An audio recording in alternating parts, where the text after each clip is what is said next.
15,000 shoes కే పెడితే మరి తినేది ఎలా? ఈ క్వశ్చన్ గోపాల్గంజ్ బీహార్ ఫార్మర్ కొడుకైన షకీబ్ హుసేన్ ది. ఆర్మీ జాయిన్ అయ్యి దేశానికి సేవ చేద్దామని అనుకున్నాడు. గ్రౌండ్ లో రన్నింగ్ చేస్తుంటే అక్కడ జనాలు చూసి తినని క్రికెట్ ఆడమని ఎంకరేజ్ చేశారు. టెన్నిస్ బాల్ గేమ్స్ ఆడుతూ 500 నుంచి 600 సంపాదించే తిను బౌలింగ్ స్పైక్స్ అంటే రన్నింగ్ షూస్ ని కొనుక్కోలేక ఒక రోజు తన తల్లి దగ్గరికి వెళ్లి చాలా ఏడ్చాడు.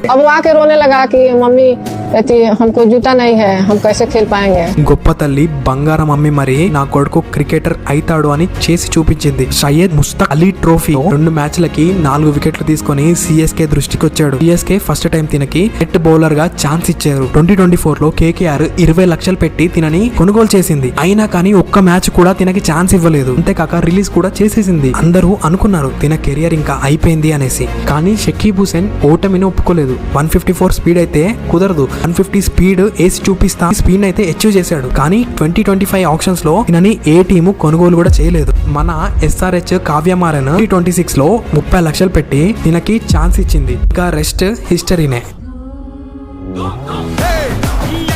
తల్లి ప్రేమని తండ్రి బాధని దిగమింగుకొని మరీ గెలవచ్చు అని షకీబ్ హుసేన్ ప్రూవ్ చేశాడు. దీని కోసం మీరందరూ లైక్ ఖచ్చితంగా చేయాలి. ఇలాంటి వాళ్ళు మన ఇండియాలో చాలా మంది ఉన్నారు. అలాంటి ఇన్స్పైరింగ్ స్టోరీస్ ని నేను మీ ముందుకు తీసుకొస్తూనే ఉంటాను.